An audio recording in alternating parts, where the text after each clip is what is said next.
I think that he was very unhappy a year ago, when I last saw him." "I don't remember that," the woman replied. She thought for a moment. "No, I don't remember that." "I think that he'd broken up with a girl, someone he liked a lot," Ellen said. "I think that her name was Dorothy. Do you remember a girl named Dorothy?" "No, I don't," said Mrs. Arquette. "He met lots of girls, but he didn't have one special girlfriend.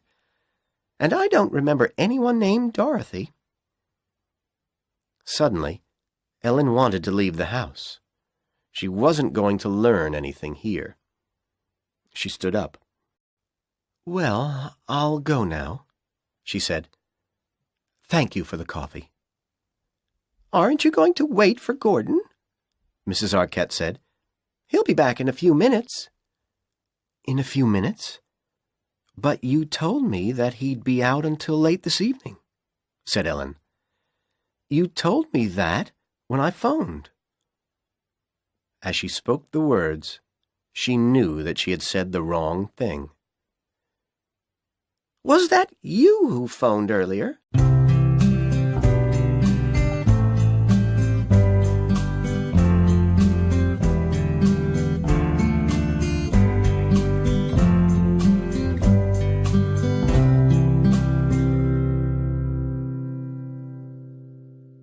Mrs. Arquette. "You didn't say that you were Gordon's cousin when you phoned.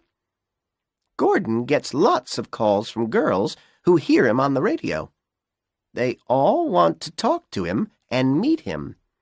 I always tell them that he'll be out all day." Now the woman was suspicious again. "But if you thought that Gordon was going to be out all day, why did you come here?" she said. "I don't believe that you're Gordon's cousin. Who are you?" At that moment, they heard the front door open, and someone came into the house. "I'm back, Mrs. Arquette," a man's voice called. The woman ran out of the room. Ellen heard her whispering to someone. "She says that she's your cousin, but I don't believe her." Then the living room door opened, and a tall, handsome young man entered. He had short blonde hair.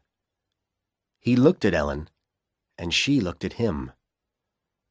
Then the young man smiled. "Cousin Hester," he said. "I'm happy to see you."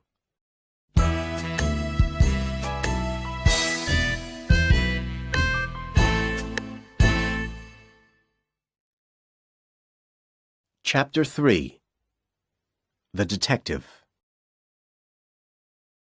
Ellen ran past Gordon Gant and Mrs. Arquette, out of the front door, and into the street. She saw a taxi, and she waved her arm at it. The taxi stopped, and she jumped in. She told the driver the address of her hotel. Then she lay back in the seat. Her body was shaking. Half an hour later, sitting in her hotel room, she was feeling a little better, but she was angry with herself. "I was so stupid," she thought. Her afternoon had not been successful. She hadn't discovered anything which helped her, and now, because of the lies she had told, she wouldn't be able to speak to Mrs. Arquette again, and she wouldn't be able to speak to Gordon Gant again. "I can try to find out about the other man, Dwight Powell," she told herself. "But if I find out that Powell wasn't Dorothy's boyfriend, I'll have to go back to Caldwell. Because if Gordon Gant is the murderer, he won't let me discover anything new. He'll know what I'm trying to do. And if he is the killer, he might try to kill me." From her purse, she took the letter which she had written to Bud on the train. She put it on a table by the window. She had decided to add a few more lines to it before she mailed it.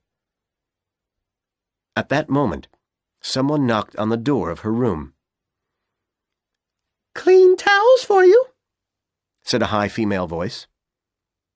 Ellen opened the door. "Hello again," said Gordon Gant.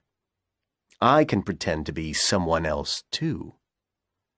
He pushed past her into the room and closed the door behind him. "Please don't shout for help," he said. "If you do, I'll tell the police about your visit to Mrs. Arquette's house. I won't hurt you. I followed your taxi here because I want to know what's happening. Why were you pretending to be my cousin? Why did you ask Mrs. Arquette those questions about me?" "I can't tell you," Ellen said. "Please, leave me alone."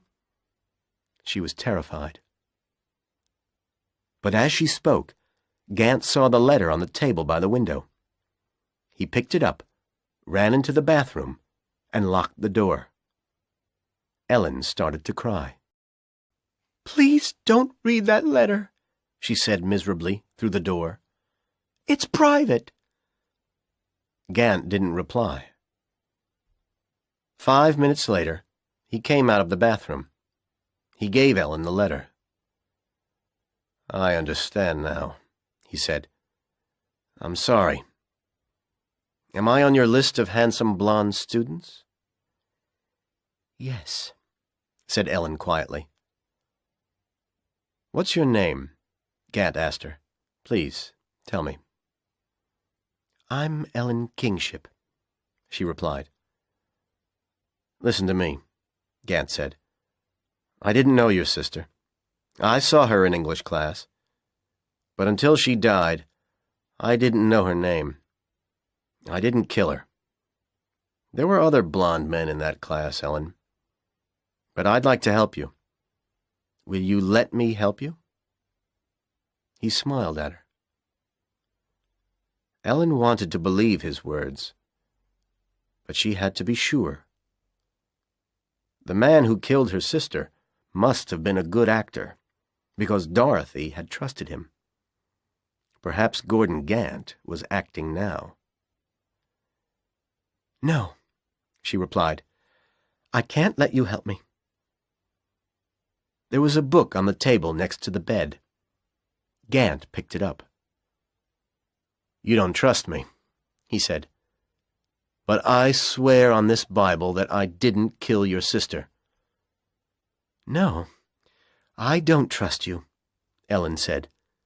"If you had killed her, you'd swear on 20 Bibles that you weren't the murderer." "That's true," Gant replied sadly. "Okay, I'll go now." After Gordon Gant had left, Ellen thought about him. Gant hadn't tried to hurt her, and she didn't really believe that he was the murderer. Dwight Powell was probably Dorothy's killer. She had to find out about him. She sat down with her letter to Bud. She picked up a pen and wrote the address of her hotel after her signature. Then she added a few lines to the letter. "I've got a nice room in this hotel in Blue River. The professor of English was very helpful. I think that I know now who killed Dorothy. His name is Dwight Powell, and he lives at 1520 West 35th Street. I'm going to find out about him tomorrow." Ellen went down to the lobby of the hotel and mailed the letter. Then she went back to her room. She filled the bath with hot water, and she sat in it for an hour, listening to the Blue River radio station. She heard Gordon Gant's voice on the radio. And when she heard him say, "The next record is for my good friend Ellen from Caldwell," she smiled. The next morning, Ellen phoned the house where Dwight Powell lived.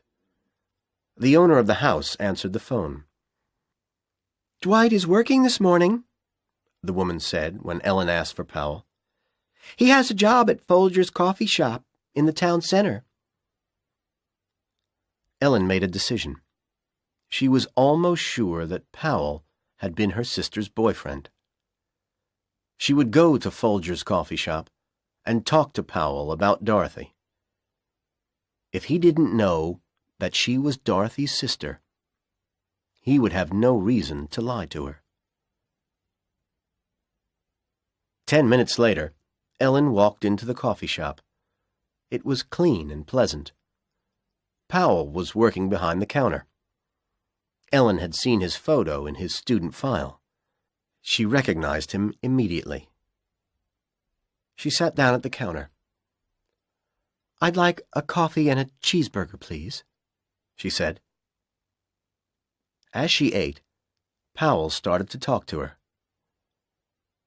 "I haven't seen you here before," he said. "Do you live in Blue River?" "I've been here a few days," Ellen replied. "I want to get a job here. I'm a secretary."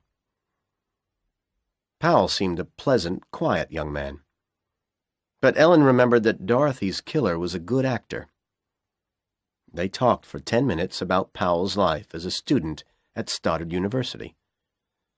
But he didn't talk about anybody named Dorothy until Ellen had finished her meal. "When you walked in, you reminded me of someone," he told her. "And I've been trying to remember who you remind me of. Now I have remembered. She was a girl in my class.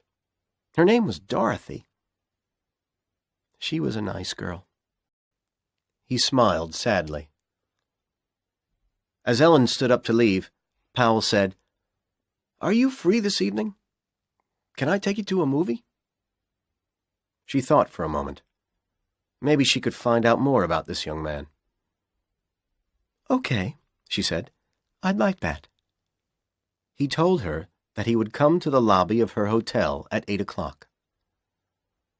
"What's your name?" he asked. "Evelyn Kittredge," she replied. "Okay," Powell said. "I'll see you at 8 o'clock then, Evelyn." Ellen was sitting in the lobby of the hotel at 7:30. She didn't want Dwight Powell to ask the clerk about someone named Evelyn Kittredge. At 7:55, Powell arrived. He took Ellen to a movie theater in the town center. During the movie, he put his arm round her shoulders, and as they left the theater, he kissed her. After the movie, the two young people went to a restaurant for some coffee. Then Powell took Ellen back to her hotel. They sat in the lobby and talked for a while. "You told me this morning that I reminded you of somebody," Ellen said. "Her name was Dorothy. Please tell me about her, Dwight." "She was a very nice girl," Powell replied. "She was in my English class. She was my girlfriend for a few months." "Why did you break up with her?" Ellen asked. "She was very possessive," Powell said. "She got too serious about me. She wanted to get married. She was a nice girl, but I didn't want to marry her." They talked for a few more minutes. Then Powell stood up. "May I meet you again tomorrow night?" he asked. "We'll go to a dance." "Okay," Ellen said. "I'd like that. Come here at 7:30. Powell kissed her, and he left the hotel. Ellen went to her room. She was in bed when the phone rang. She picked it up. She heard Gordon Gant's voice. "I've been worried about you," Gant said. "I thought you might be in danger. Have you talked to any other handsome blonde English students?"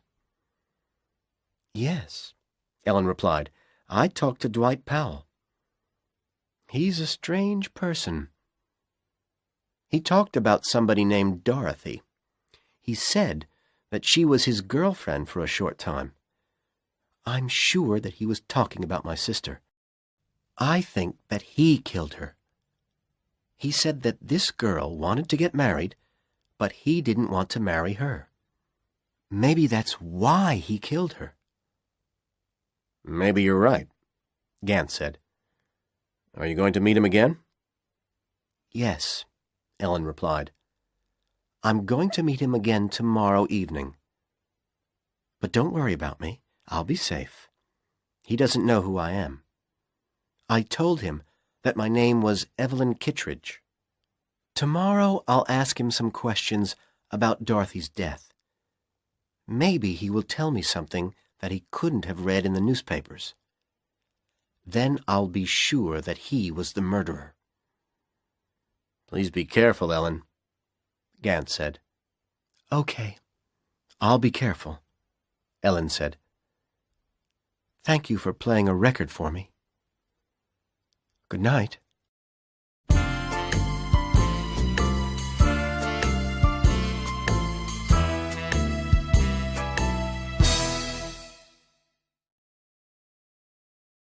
Chapter 4. On the Roof. The next afternoon, Ellen went to the Blue River Municipal Library. She stayed there for several hours. She read all the reports of Dorothy's death that had been printed in the Iowa newspapers. If Dwight Powell told her anything about Dorothy's death that hadn't been printed in the papers, she would know. She would know that he was the killer.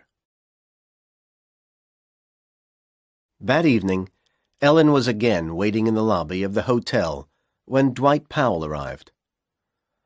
I'm sorry, Dwight, she said to him. I can't go to a dance this evening. I have to visit an attorney in the municipal building. He might have a job for me. He told me that he'd be there until 8:30. Will you come with me, please? I won't have to talk to the man for long. After I've seen him, we can come back here and have a few drinks together. Okay, Evelyn, Powell said. I'll go. He didn't look happy. Ellen and Powell got out of the elevator at the 14th story of the municipal building. The attorney's office is room 1405, Ellen said. It must be around the corner. She started to walk along the corridor, and Powell followed her. She had phoned the office that afternoon. The attorney's secretary had told her that the office closed at 5 o'clock. She hoped desperately that nobody would be there now. They soon found room 1405. A sign on the door said, Frederick Clausen, attorney. But the office was closed, and there were no lights on inside. Ellen looked at her watch angrily. It's only 8 o'clock, she said. When I spoke to Mr. Clausen on the phone this afternoon, he told me that he would be here until 8:30. I'll have to come back tomorrow. They walked back along the corridor. Then suddenly, Ellen pointed to an iron door opposite to the elevator. That must be the way to the roof, she said. Let's go up there, Dwight. The view will be wonderful at night. I want to look at the stars. Why don't we go to the dance, Evelyn? Powell said nervously. We still have the time to do that. No, I want to go to the roof, Ellen said. She opened the door, and she started to run up the iron stairs. Powell followed her slowly. A minute later, they were on the roof. Ellen was looking up at the night sky. Isn't it a beautiful night? She said to Powell. The moon is so big. There are so many stars. Don't you love it up here, Dwight? I don't like high places, Evelyn, Powell replied miserably. I don't feel safe up here. Ellen walked to the outside edge of the roof and looked over the wall. Are you afraid of falling, Dwight? Ellen said. I heard that one of the Stoddard students was killed here last year. I read that she fell from the top of this building. Did she only fall 2 stories onto that roof? Did that little fall kill her? She didn't fall, Powell said quietly. She jumped. And she didn't jump there. She jumped into the air shaft. Ellen's skin felt cold. He knows something about Dorothy's death, she thought. But he could have read that in the newspapers. Did you know the girl who died, Dwight? She said aloud. Please, Evelyn, I don't want to talk about it, Powell replied. But did you know her? Ellen asked again. Powell waited a moment before he spoke. Yes, he said sadly. I knew her. She was the girl that I was telling you about yesterday. She'd been my girlfriend. I've always thought that Dorothy's death was my fault. I broke up with her because she was getting too serious. Then, a few months later, she killed herself. Suddenly, Ellen was very angry. She wasn't afraid of this man. You're lying, she shouted. Dorothy didn't kill herself. You murdered her. You made her pregnant, and then you killed her. You pushed her into that air shaft. Powell was frightened now. Ellen could see that. But he was puzzled, too. Pregnant, he said. Was Dorothy pregnant? I didn't know that. The newspapers didn't say that she was pregnant. Is that why she killed herself? Oh, God, that's terrible. She didn't kill herself, Ellen screamed. You killed her. You killed my sister. Your sister? Powell said. Who are you? Why have you brought me here? My name is Ellen Kingship, Ellen said, and I brought you here because I want to know the truth. Don't try to kill me, too. Somebody knows that I'm here with you. If we don't go down to the street in the next 5 minutes, he'll phone the police. I won't try to kill you, Miss Kingship, Powell said sadly. I've never killed anybody. Please tell me something. How long had Dorothy been pregnant? You know how long she'd been pregnant, Ellen shouted. She was 2 months pregnant when she died. That's why you killed her. 2 months, Powell said quickly. Oh, then the baby wasn't mine, Miss Kingship. I broke up with Dorothy before Christmas 1949. In January 1950, I went to college in New York City for a year. I wanted to get away from Blue River. I didn't want to see Dorothy again. I was in New York when she died. I can prove that. Someone else made Dorothy pregnant that winter. Suddenly, all Ellen's anger disappeared. She believed him. I'm sorry, Dwight, she said. I'll take you back to your hotel, Powell said quietly. Half an hour later, Ellen and Powell were sitting in a quiet corner of the hotel lobby. There were screens around their little table. They didn't see the man who was sitting at a table on the other side of one of the screens. The tall man in a dark coat and a hat, who was listening to their conversation. They were still talking about Dorothy, but now Ellen was sure that Powell wasn't her sister's killer. A few days after I broke up with Dorothy, I saw her with another student, Powell said. He was tall and handsome. He looked a little like me. Somebody told me that Dorothy had been to the movies with him a few times. We had broken up, and Dorothy wanted someone to love her. She wanted that very much.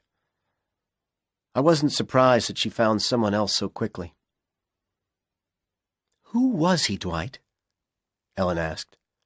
Perhaps he was the father of the baby. Perhaps he was Dorothy's killer. I don't remember his name, Powell said. He wasn't in our English class. I didn't know him. Someone told me that he was in the same economics class as Dorothy. And someone did tell me his name once. I wrote it in a notebook. I can't remember it now. But if we go to the house where my room is, I'll find the notebook for you. Okay, let's go now, Ellen said. I'm sorry that I made you go up on the roof tonight, Dwight. Dorothy's death wasn't your fault. The two young people got up to leave the hotel. They passed the table on the other side of the screen, but it was empty. The tall man in the dark coat had already left. Dorothy went to a phone booth. She called the Blue River radio station. She wanted to talk to Gordon Gant. But the woman who answered the phone told her that Gant was busy. Can I give him a message for you? The woman asked. Yes, Ellen replied. Please tell him that Ellen Kingship called. Tell him Dwight Powell isn't the man. Tell him Powell knows about another student who might have been my sister's boyfriend. A student who wasn't in her English class. Tell him that I'm going to Mr. Powell's room now to find the name of this student. And please tell Mr. Gant that I'll call him later. The house where Dwight Powell lived was empty when he arrived with Ellen. He made them both some coffee, and he took Ellen into the living room. Wait here, he said. I'll go up to my bedroom. The name that you want is in one of my old college notebooks. I won't be long. Powell ran up the stairs and into his clean, tidy bedroom. He opened a drawer in his desk, and he took out a pile of notebooks. He started to look through them. The name's in one of these, he said to himself. There was a tall closet in one corner of the room. Powell didn't see its door opening slowly. He didn't see Dorothy Kingship's killer inside the closet. He didn't see the man who was aiming a gun at him. Ellen heard a loud noise in the room above her. She ran out of the living room and towards the stairs. At the top of the stairs, she saw a tall, handsome man. She didn't see the gun in his hand. She didn't see it, because she was looking at his smiling face. Darling, what are you doing here? She asked him. What's happened to Dwight? I asked you not to come to Blue River, Ellen, Bud Corliss said. You should have listened to me. Then he shot her 3 times.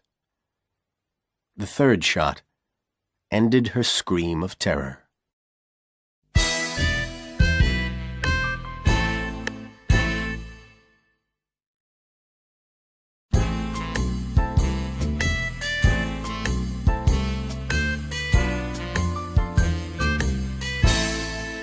Part 3.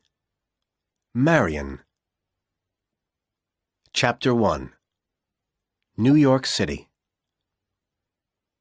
September 1951. Marion Kingship lived alone in a small apartment in New York City. Everything in it could have told a visitor to the apartment about Marion's tastes.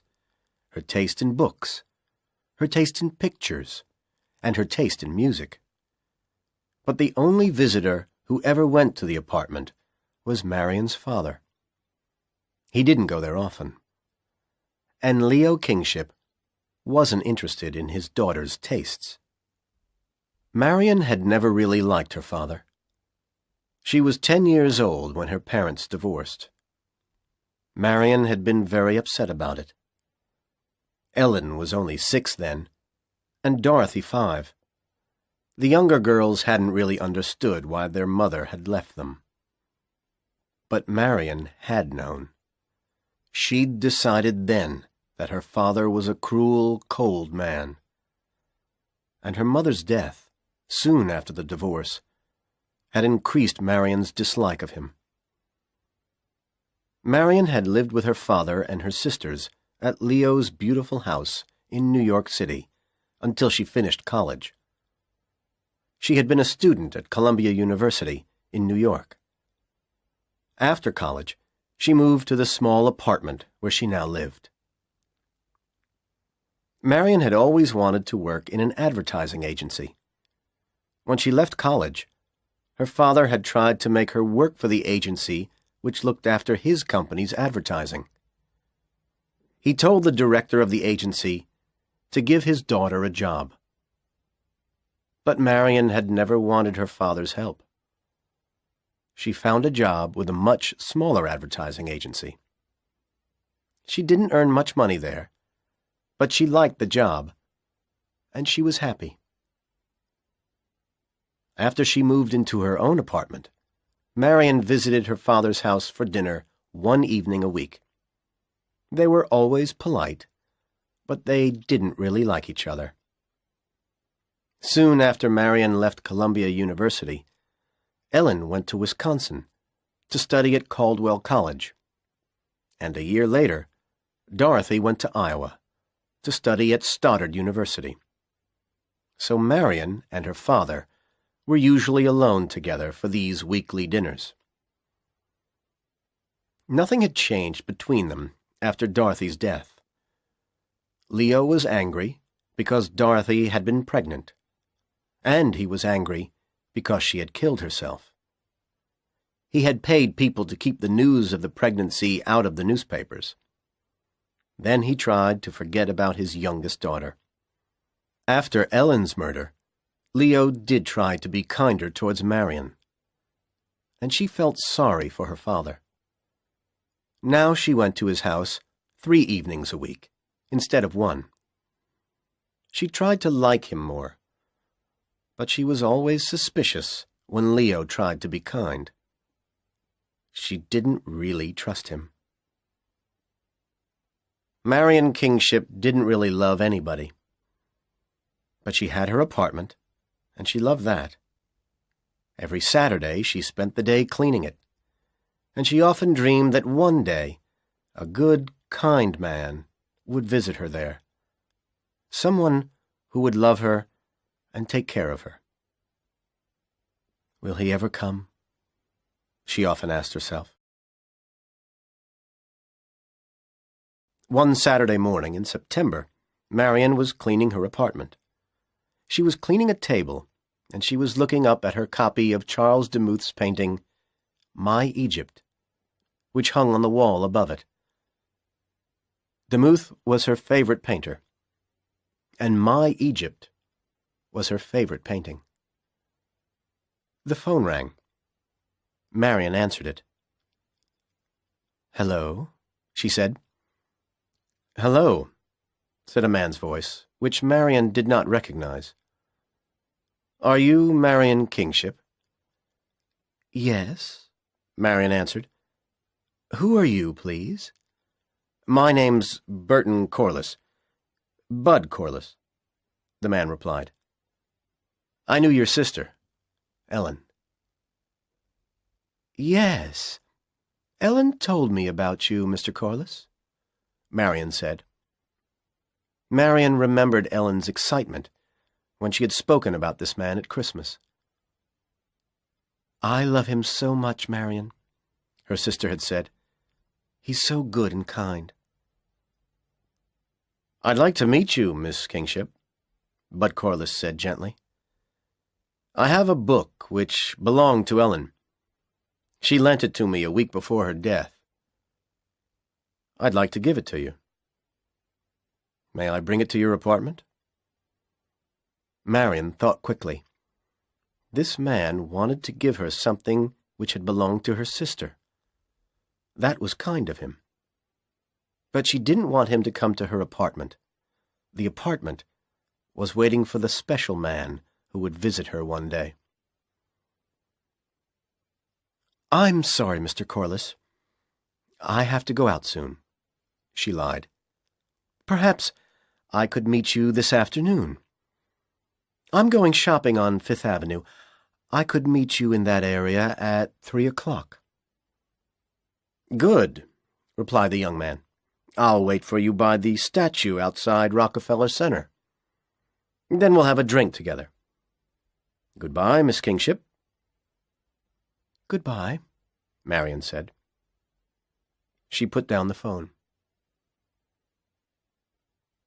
Marion wasn't happy about the phone call. Saturday was her special day. She didn't want to go out. She didn't really want to meet any of Ellen's friends. And she didn't want any of Ellen's books. Ellen had never liked the kinds of book that Marion liked. Marion enjoyed books by Proust, Flaubert, and all the great 19th century novelists. Ellen had liked silly modern stories that didn't have much meaning. "I won't stay with this man for long," Marion thought. Bud Corliss recognized Marion Kingship when she was 100 feet away from where he was standing. She looked like both her sisters. He took her to a bar and he bought drinks. They sat at a small table, and he gave her Ellen's book. "I read it," he said, "but I didn't like it very much. It isn't the kind of book that I enjoy. Ellen's taste in books was very different from mine. Books like this don't have much meaning, do they? I like books by Proust, Flaubert, Dickens, writers like that." Marion smiled. "I like them too," she said. "Ellen told me that you work for an advertising agency," Bud said. "Yes, that's right," Marion replied. "And you're still at Caldwell?" "No, I left college," the young man replied. "But at Christmas, you were a third-year student like Ellen, weren't you?" Marion said. "Why didn't you stay for your final year?" "Well, my father died a few years ago," Bud replied. "And my mother had to get a job. She cleaned people's houses. Now I don't want her to work any longer. So I've come to New York, and I've got a job here. Maybe I'll go back to college next year and finish my studies then." A few moments later, Marion stood up. "I have to go now, Bud," she said. "Thanks for the drink." "Won't you have another one?" Bud asked. "I have to meet somebody else now," she lied. "It's a business meeting. I mustn't be late for it." Bud watched Marion Kingship leave the bar. Very carefully, he followed her. He saw her go into an apartment building. He waited for half an hour, but she didn't come out again. "A business meeting," he said to himself. "No, she lives there." He started to walk towards the poor part of the city, where he rented a little room. He knew where Marion Kingship lived now. He could hide in the street near her building whenever he wanted to. He could follow her wherever she went. For months after he had killed Ellen Kingship, Bud Corliss had been angry and afraid. He'd been angry about the time he'd spent on the Kingships. First on Dorothy, then on Ellen. And he'd been afraid about his future. Was he going to be poor after everything he'd planned? He'd wanted some of Leo Kingship's money so much, and everything had gone wrong. He hadn't wanted Dorothy to get pregnant, and he'd told Ellen not to go back to Blue River. But the stupid fool wouldn't listen to him. Bud wasn't afraid of the Blue River police. He was sure that they would never connect him with the murders. He'd been very careful. When Ellen's letter arrived, he'd decided that he had to do something quickly. Ellen had almost learned the truth about him and Dorothy. From a closet in his room, he'd taken the gun that he'd had since his years in the army. Then, after dark, he'd stolen a car in Caldwell and driven it to Blue River. After he'd killed Powell and Ellen, he drove quickly back to Caldwell. He'd stopped for a moment on a bridge to throw the gun into the Mississippi River. Yes, he'd been very careful. He'd worn gloves at Dwight Powell's house. The police wouldn't find Bud's fingerprints there. And he'd left the car near the place where he'd stolen it. In the weeks after the killings, Bud read the Iowa newspapers every day. He read about the police investigation into the murders. He soon realized that the police weren't going to discover the identity of the killer. And he read about a man named Gordon Gant, who had lost his job as a disc jockey at the Blue River radio station. Gant had tried to tell both the police and Ellen's father that he had some information about the killings. He'd tried to tell them that Dorothy Kingship's death was a murder, not a suicide. And he'd tried to tell them that Ellen had been investigating her sister's death. The police hadn't believed him, so Gant had started to say rude things about them on his radio program. The owner of the radio station had been angry about that, and the disc jockey lost his job. Bud wasn't worried about Gant. He couldn't prove anything.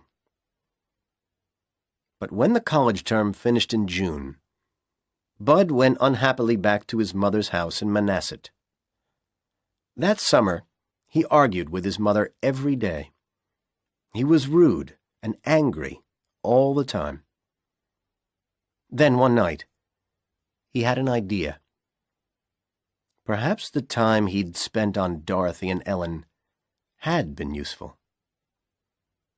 They were dead now, but Marion Kingship was still alive, and Leo Kingship was still a rich man.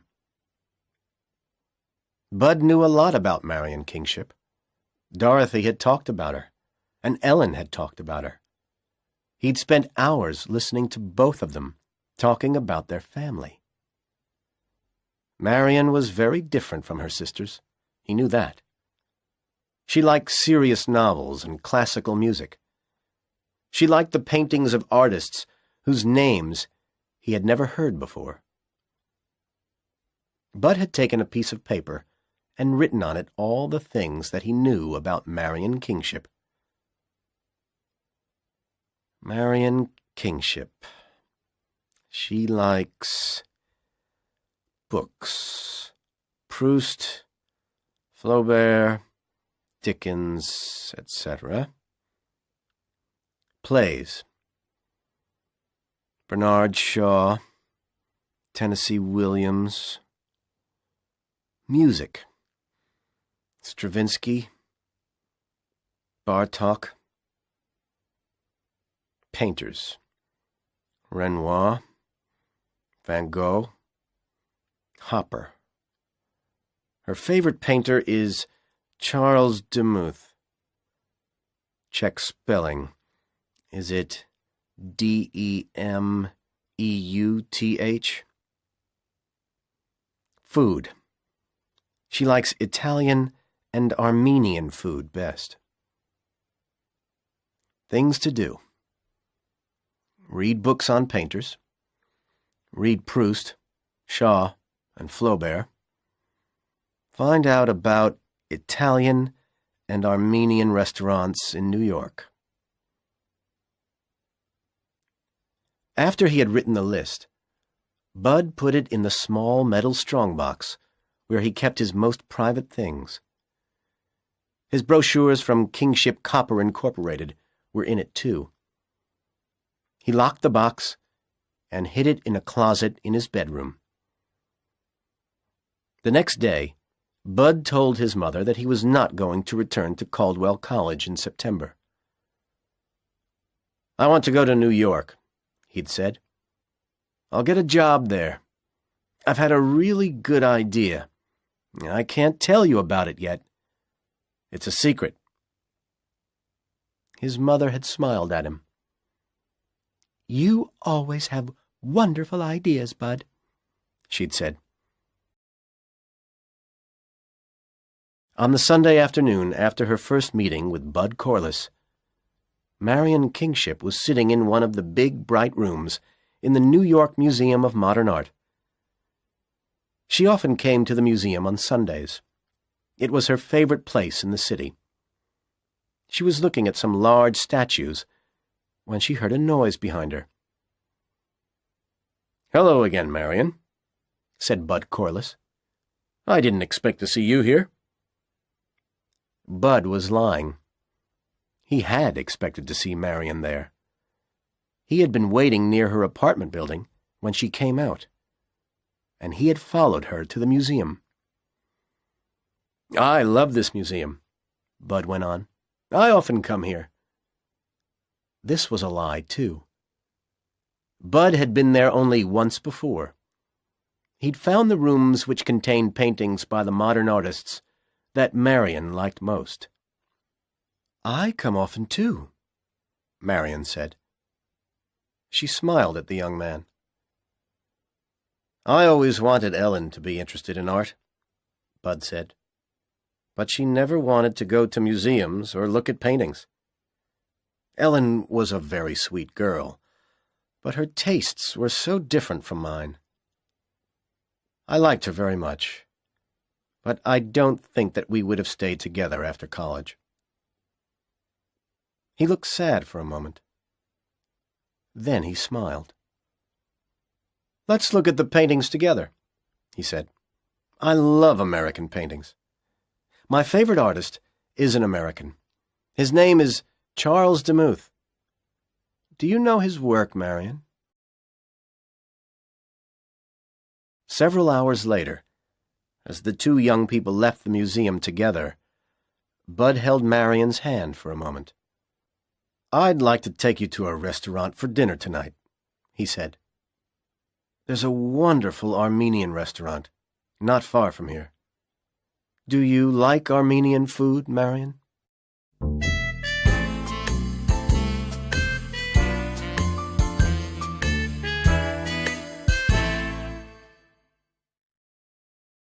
Chapter 2. Gordon Gant. December 1951. It was December 24th, Christmas Eve. Marian Kingship looked at the newspaper she was holding, and she smiled. Tomorrow it would be Christmas Day, and a few days after that, it would be her wedding day. At last, she was going to be happy. She read the story in the newspaper again. Marian Kingship will be married on Saturday. Miss Marian Kingship, the daughter of Mr. Leo Kingship, will be married on Saturday. Mr. Kingship is the owner of Kingship Copper Incorporated, one of the most successful companies in the U.S. Miss Kingship will marry Mr. Burton Corliss. Mr. Corliss was in the U.S. Army during the Second World War, and later he studied at Caldwell College, Wisconsin. He now works in the offices of Kingship Copper. Until last week, Miss Kingship worked at an advertising agency. Marian smiled again. The last few months hadn't been easy for her. At first, her father had been suspicious of Bud. "That young man doesn't love you. He loves my money," Leo said, after Marian told him about Bud. "First, he tried to get the money from Ellen. Then she was killed. So now he's trying to get it from you. I'm going to find out more about him. If you do that, Marion had replied angrily, I'll never speak to you again. Her father understood that she would do what she had said. He promised not to investigate Bud's life. Ellen told him that she and Bud wanted to get married. She told Leo that they loved one another. We'll be so happy together, she'd said. We like all the same things. We like the same books and plays and paintings. We even like the same food. At last, Leo changed his mind about Bud and about the marriage. My wife and 2 of my daughters are gone, he'd said. I don't want you to go too, Marion. The following week, Leo had given Bud a good job with his company. And now he had bought the 2 young people a beautiful house in New York City. They were going to live there when they were married. Everything was going to be okay. On the afternoon of Christmas Eve, Leo Kingship was working in his room at the Kingship Copper offices.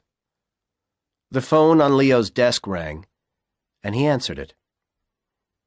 There's someone here who wants to talk to you urgently, sir, his secretary said. His name is Robert Detweiler. A moment later, a young man entered the room. He was carrying 2 books and a newspaper. Leo Kingship looked at him for a moment. I've met you before, he said. But your name isn't Detweiler. You're right, sir, the young man replied. I'm Gordon Gant. We met at Blue River in March.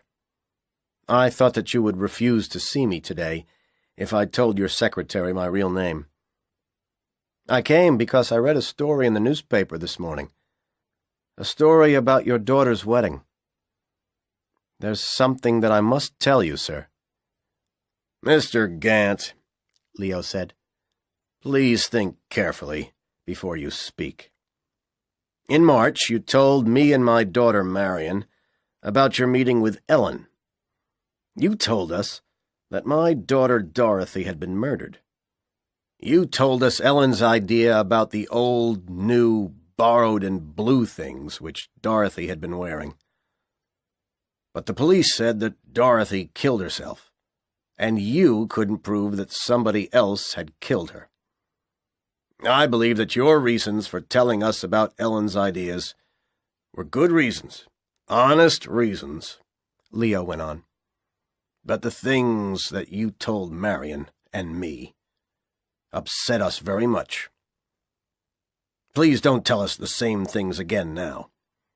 The police will never find Ellen's killer. And Dorothy killed herself. Marion is going to be married in a few days' time. I want her to be happy, Mr. Gant. Please, listen to me for a minute, sir, Gant said. I read that your daughter was going to marry Burton Corliss. I remembered that Corliss had been Ellen's boyfriend at Caldwell College, and I wondered if this young man was more interested in your money than in your daughter's. Didn't you have that thought too? But then I began to wonder if Corliss had also known Dorothy. I wondered if he had been the father of her child. I didn't know Corliss, but I began to wonder if he had been a student at Stoddard. No, I'm sure that he wasn't at Stoddard, Mr. Gant, Leo said. You're a student at Stoddard yourself.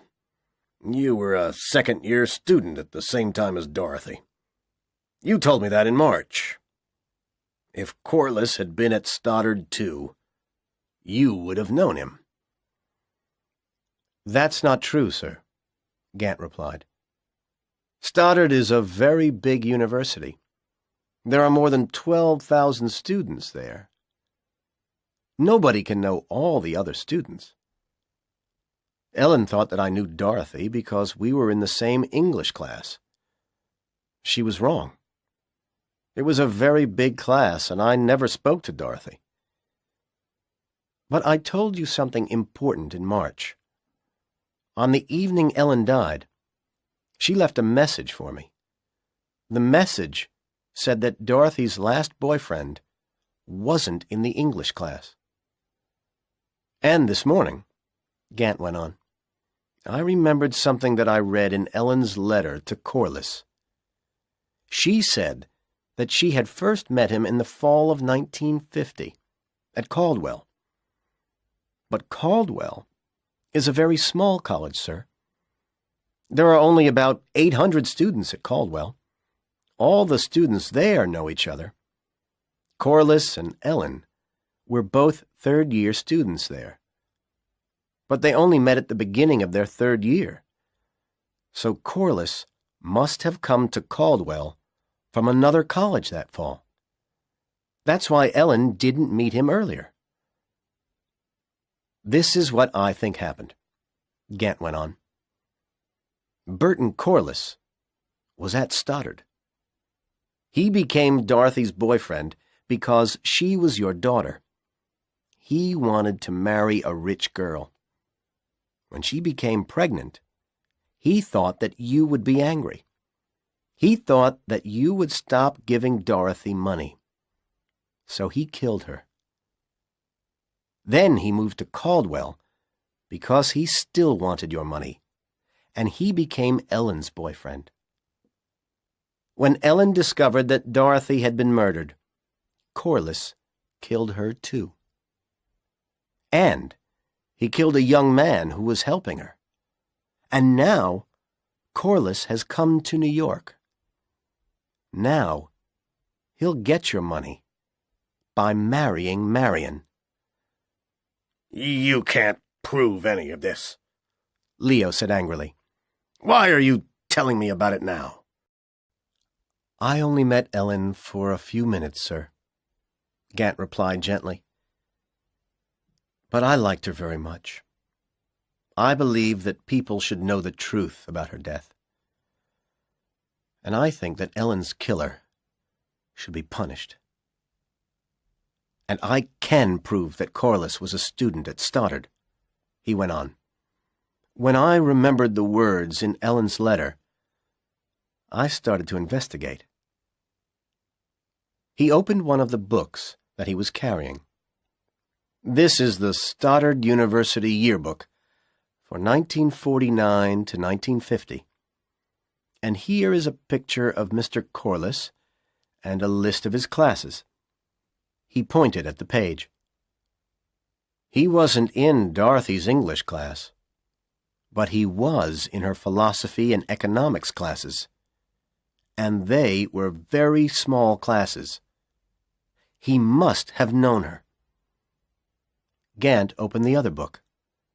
Corliss is in the 1948-49 yearbook, too. Oh, God, Leo said miserably. Why didn't Marion tell me about this? Perhaps she doesn't know about it, Gant replied. The newspaper story says that Corliss was at Caldwell, but it says nothing about Stoddard. Why not? Perhaps Corliss hasn't told anybody in New York that he was ever a student there. So perhaps Marion doesn't know that he was a student there. And I think that you should tell her. I can't prove that he killed Dorothy or Ellen yet, but I can prove that he knew Dorothy before he knew Ellen. And you can tell Marion that Mr. Corliss is only interested in the kingship money. She won't believe me, Mr. Gant, Leo replied. She doesn't trust me. And she'll say, Bud didn't tell me that he knew Dorothy because he didn't want to upset me. There's nothing more I can do, Mr. Gant. Corliss's mother is coming to New York tonight. Marion will marry Corliss on Saturday. I can't stop it. Then I'll have to continue my investigation, Gant said. Goodbye, Mr. Kingship. Thank you for listening to me. He turned and left the room. That evening, Bud's mother arrived in New York. She had dinner at Leo's house. Marion was very happy to meet her. She liked Mrs. Corliss very much. "She's a sweet lady," Marion said to Bud after his mother had gone back to her hotel. "And you're a wonderful son to her." Mrs. Corliss was going to spend Christmas Day with her son and the Kingships. Then she was going to stay in the city until the wedding 4 days later. But she was going to spend the day before the wedding on her own, looking at the buildings of New York City, which she had never visited before. Leo had arranged for Bud, Marion, and himself to visit Kingship Copper's smelting works in Illinois on that day. Bud wanted to see the smelting works very much. On the evening of December 27th, Gordon Gant knocked at the door of Leo Kingship's house. "Why are you here?" Leo said nervously when he opened the door. "Marion mustn't see you here. If she thinks that I've asked someone to investigate Corliss, she'll never speak to me again." "Where is your daughter, sir?" asked Gant. "She's gone out with Corliss and his mother," Leo replied. "You can come in for a few minutes if you have something to tell me." "Listen to me, sir," Gant said when they were sitting in Leo's library. 2 days ago, I went to Manhasset. I've never broken into anyone's house before, but you told me that Mrs. Corliss would be here in New York for Christmas. So I found out her address in Manhasset, and I broke into the house. In a closet in Bud Corliss's bedroom, I found a strongbox. I broke it open, sir. And in the box, I found these." Gant gave Leo some Kingship Copper brochures. They were worn and dirty. They had been read many times. "And I also found this," Gant went on. He gave Leo the piece of paper on which Bud had written the list of Marion's tastes. "I don't know that you found these in Manhasset," said Leo. "You could have got the brochures from my offices. You could have written the list yourself." "Phone your offices tomorrow," Gant replied. "Find out if brochures have ever been sent to Mr. Burton Corliss. If the answer is yes, find out when they were sent." Leo picked up the phone and dialed a number. "I'll do it now," he said. "There's always somebody working in the New York offices." A moment later, he was talking to his secretary. Then there was silence for 3 or 4 minutes. Finally, Leo said, "I understand. Thank you." And he put the phone down. "You were right, Mr. Gant," he said. "I'm sorry that I didn't believe you. Company brochures were sent to Burton Corliss in Blue River in early February last year. That was about 10 weeks before Dorothy died. He must have made her pregnant soon after he received the brochures." Leo put his hands over his face. "I'll have to tell Marion about this. It won't be easy." Then suddenly, Leo was very angry. "You were right about Corliss wanting my money, Mr. Gant," he said. "And I think that you were right about Corliss being a murderer, too. We can't prove it. The police will never believe us. But if he killed my daughters, He must be punished for it. We have to make him confess to the murders. Will you help me?" "Yes, I'll help you, sir," said Gant. "I'll tell Marion about this tonight," said Leo. "She must help us too. She mustn't tell Corliss what we know about him. If he finds out about that, he'll escape. He'll disappear. So Marion must pretend that she's going to marry him on Saturday. And tomorrow, we'll go to the smelting works. You must come too, Mr. Gant. We'll make Corliss confess there. He won't be able to escape from the smelting works."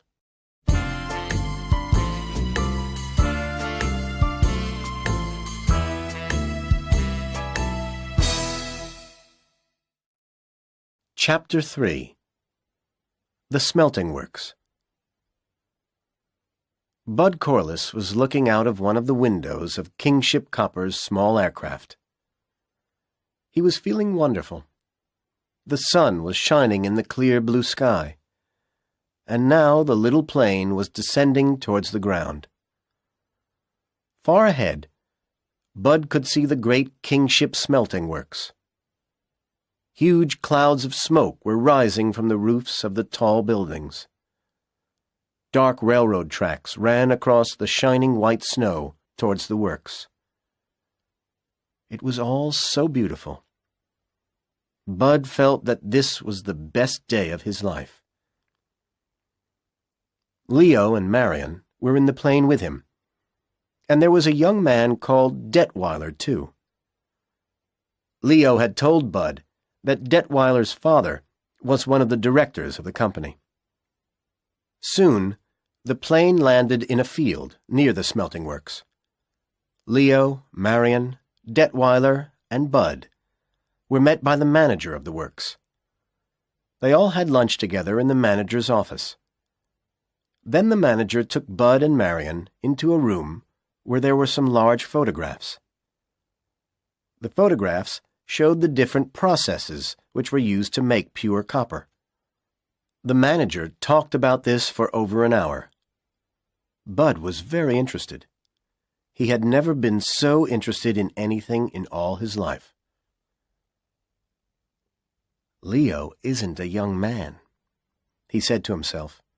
"He won't live for many more years. And tomorrow, I'll be his daughter's husband. When Leo dies, all this will be mine." At that moment, Leo and Detweiler came into the room. "Come up onto one of the catwalks now, Bud," Leo said. "From the catwalks, you can see all the processes below you. You'll understand everything better then. Marion will stay here." Leo led Bud and Detweiler into one of the huge buildings where the smelting processes happened. It was very hot inside the building, and there was smoke everywhere. Leo pointed up towards the roof. The catwalk was a long platform which ran almost the whole length of the building, 50 feet above their heads. It had a metal floor and metal rails along its sides. Leo began to climb a ladder which led to the catwalk. Bud and Detweiler followed him. When they reached the catwalk, Leo told Bud to walk in front of Detweiler and himself. As the three men walked along the metal floor, holding the rails, Leo explained the smelting process again. As he spoke, he pointed to huge vats of hot liquid metal on the floor far below them. He explained what was in each vat. He explained how the copper was separated from the other metals which were found with it.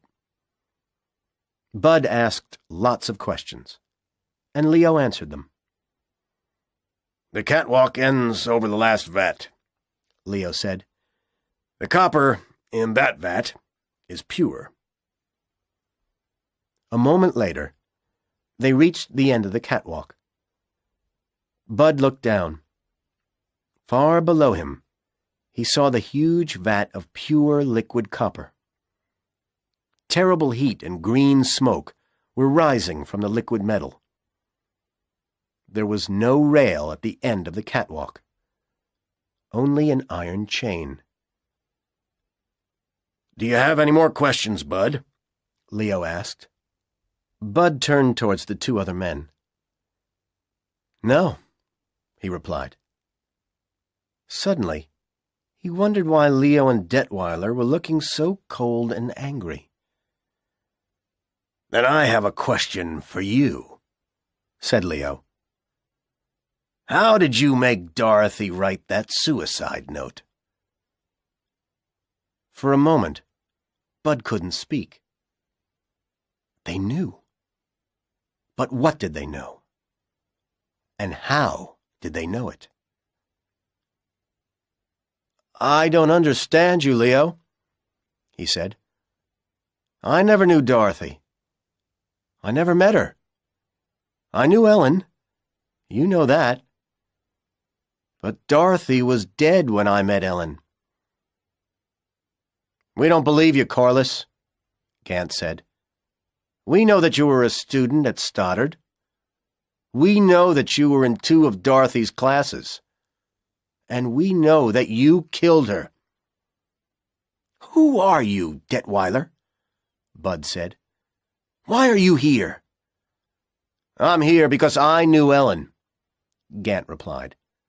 "And my name's not Detweiler. It's Gant. Gordon Gant. I met Ellen the day before you killed her. I liked her very much." "Leo, please help me," said Bud. "What is this man talking about? First, he said that I knew Dorothy. Then he said that I killed Ellen. Is he crazy?" "Listen to him, Bud," Leo replied. "I went to Manhasset 2 days ago," said Gant. "I found your strongbox. I opened it, and I found the brochures. And I found the list too, Corliss." Bud thought quickly. He turned towards Leo Kingship. "Okay, Leo. Okay, he said. "I did know Dorothy. I knew her. But I didn't kill her. I've never killed anybody. I confessed that I wanted your money. That's why I sent for the brochures. That's why I moved to Caldwell. That's why I moved to New York. Marion won't marry me. I realize that. So I want to leave this place now. I'm going to take my mother back to Manhasset tomorrow." "Turn round, Corliss," Leo said. "Put your hand on the chain." "Are you crazy too, Leo?" Bud said angrily. But he turned round and put his hand on the iron chain at the end of the catwalk. As he touched it, the chain broke into 2 pieces. Now there was nothing to stop anyone falling. "No, I'm not crazy," Leo said. His voice was cold and hard. "And you aren't the only person who can plan a murder, Corliss. We cut the chain while you were talking to the manager. I don't want to kill you. I want to take you to the police. I want you to tell them what you did. But if you don't confess now that you killed Dorothy and Ellen, we'll push you into the vat of liquid copper. It's very, very hot. You won't live for long, but your last moment will be very painful. Now tell us how you made Dorothy write that note." Suddenly, Bud was very afraid. These people really wanted to kill him. He had killed people himself when he was in the army, and he had killed 3 people in Blue River. It had been easy to kill them, because he hadn't cared about them. But everybody had always cared about him. Why didn't these people care about him? Leo stepped towards him, and at the same moment, Bud saw Marion climbing onto the catwalk too. She started to walk towards her father. If I confess, Bud thought, they'll take me to the police. But perhaps I can escape when we're out of this building. If I don't confess, they'll kill me now. Okay. I did kill Dorothy, he said.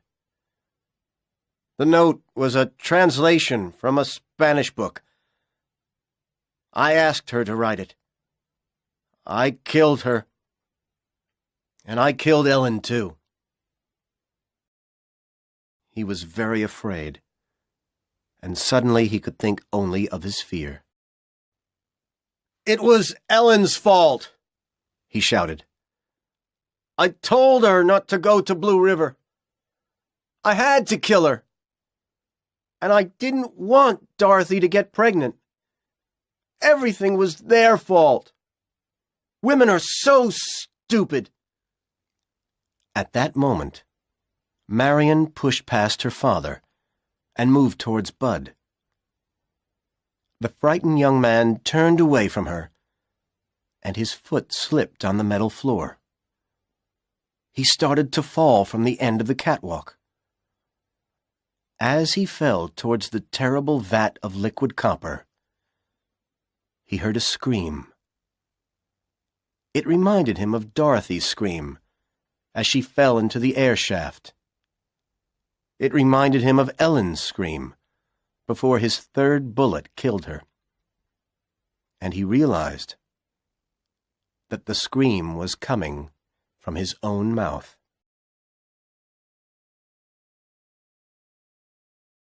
The plane was returning to New York.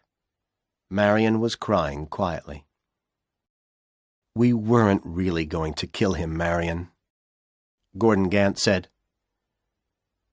We only wanted to make him confess. I know that, she said. I'm not crying for him. But I thought that I was going to be happy at last. You don't understand. You can't understand. She put her hands over her face. When the Kingships got back to Leo's house, they found Mrs. Corliss waiting for them. She looked happy and excited. She smiled at Marion. Good evening, my dear, she said. I'm happy to see you again. Where's Bud?